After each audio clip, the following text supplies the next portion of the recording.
माँ चाहे तुम्हारी हो या मेरी माँ हो तो माँ होती है। आज काजल का किसी काम में मन नहीं लग रहा था। कारण था, कल उसकी माँ के गिरने की खबर मिला। रोज़ के काम वह चुपचाप किए जा रही थी। पति बच्चों को उठाना, पूजा पाठ, उन सब का नाश्ता, टिफ़िन तैयार करके बच्चे और पतिदेव ऑफिस चले गए। वैसे तो काजल का पति महेश उसका और बच्चों का पूरा ध्यान रखता था और काजल को भी उससे ऐसी कोई शिकायत नहीं थी। मगर महेश कभी भी उसकी माँ के घर कुछ दिन के लिए भी नहीं जाने देता था। हमेशा यह कहकर बात खत्म हो जाती कि फिर कभी चले जाना, यहाँ का काम कैसे चलेगा, या मैं ले चलूँगा और साथ ही लौट आना। ऐसा करते करते शादी के 10 साल बीत चुके थे और काजल ने भी समझौता कर लिया था और उसकी माँ भी उसे यही समझाती थी कि वही तुम्हारा घर है और मेरी मोह में अपने घर का माहौल ख़राब मत करना। मगर काजल को ज़्यादा बुरा तब लगता था जब हर गर्मी की छुट्टी में महेश उससे और बच्चों को अपने गांव में माता पिता के पास छोड़ आता था। काजल हर बार यह पूछना चाहती थी कि अभी तुमको दिक्कत नहीं होती, महीने भर कैसे मैनेज करते हो, घर ऑफिस सब।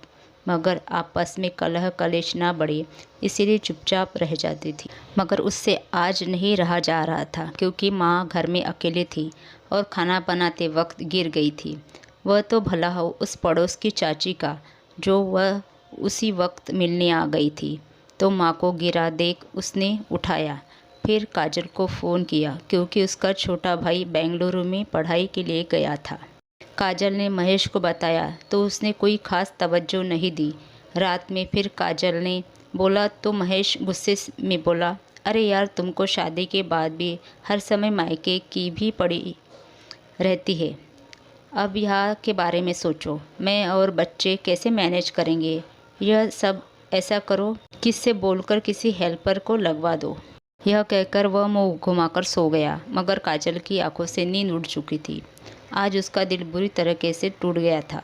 सुबह से वो उदासी में अपने काम में लगी थी।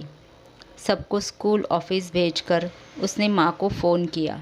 हालचाल लेते हुए वह रो पड़ी तो माँ ने उसे ढाढ़स बंधाया और बताया कि चाची अभी भी उन्हीं के पास है और 24 घंटे के लिए एक कामवाली रख दी गई है। वह चिंता न करे और फुर्सत मिले तब आ जाना। यह कहकर फ़ोन रख दिया। कामवाली के बारे में जानकर काजल को कुछ राहत मिली। मगर आज महेश के व्यवहार ने उसको बहुत दुखाया था। धीरे धीरे समय बीतता गया और माँ भी ठीक हो गई और काम वाले को हमेशा के लिए रख दिया गया था। उन्होंने अपना पीछे वाला कमरा उसके परिवार सहित रहने को दे दिया था ताकि देर रात कोई समस्या हो तो कोई हो उनकी देखभाल के लिए। अब काजल और उसका भाई रवि निश्चिंत थे। अब इस बात को काफ़ी दिन हो चुके थे मगर काजल के मन में यह बात चुप चुकी थी। कुछ दिनों बाद महेश ऑफिस से जल्दी घर आ गए। आते ही काजल से कहा, कल सुबह ही हम लोगों को गांव के लिए निकलना है। तुमको कल वहाँ छोड़कर मैं आ जाऊँगा। माँ के ठीक होने तक तुम वहीं रहना, फिर मैं तुम्हें लेने आ जाऊँगा। पहले तो काजल को चिंता हुई, फिर उसने कहा, मैं नहीं आ पाऊँगी। महेश ने गुस्से से कहा, क्यों क्यों नहीं जा सकती तुम? काजल ने कहा, यह आपको और बच्चों को दिक्कत होगी मेरे बिना, फिर बच्चों को परीक्षा भी आने वाली है। महेश ने कहा, वह सब मैं देख लूँगा, तुम यहाँ की चिंता मत करो।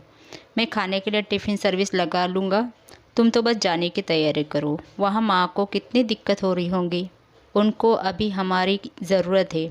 माँ अकेले कैसे संभाल रही होगी। काजल ने कहा, वैसे ही संभाल लेगी जैसे कुछ दिन पहले मेरी माँ ने संभाला था। सासू माँ के पास फिर भी पापा जी तो है ना। ज़्यादा दिक्कत है तो किसी हेल्पर को रख ले, मगर मैं नहीं जा पाऊँगी अपने बच्चों को छोड़कर। यह कहकर काजल वहाँ से चली गई।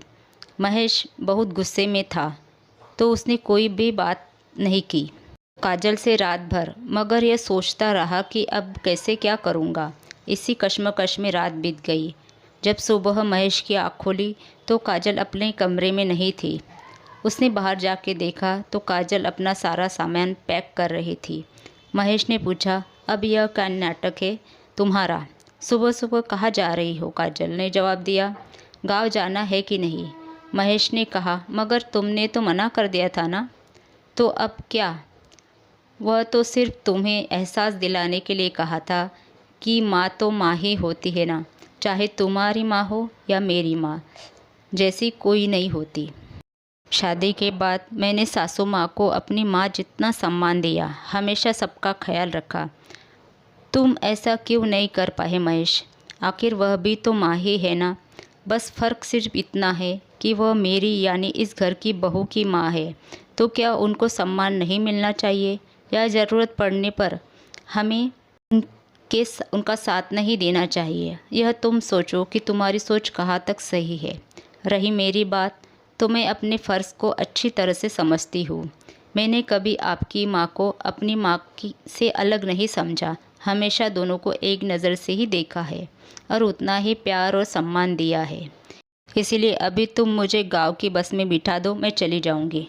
और हाँ, खाने वाली से बात कर ली है, वह सुबह से आकर शाम तक रहेगी। इतना कहकर काजल शांत हो गई और महेश को सोच में पड़ गया। उसने काजल से माफ़ी मांगी और उसने वादा किया कि अब आज के बाद वह कुछ ऐसा नहीं करेगा। धन्यवाद दोस्तों इस कहानी को सुनने के लिए। अगर आपको यह वीडियो पसंद आया हो तो इसे लाइक करें, शेयर करें और हाँ, हमारे चैनल को सब्सक्राइब करना ना भूलिए, ताकि आप हमारी और भी रोचक कहानियों से रूबरू हो सके। धन्यवाद आपका। फिर मिलते हैं एक नए वीडियो के साथ। अपने प्रियजनों के साथ इस खास कहानी को ज़रूर शेयर करें। धन्यवाद, नमस्कार, जय हिंद।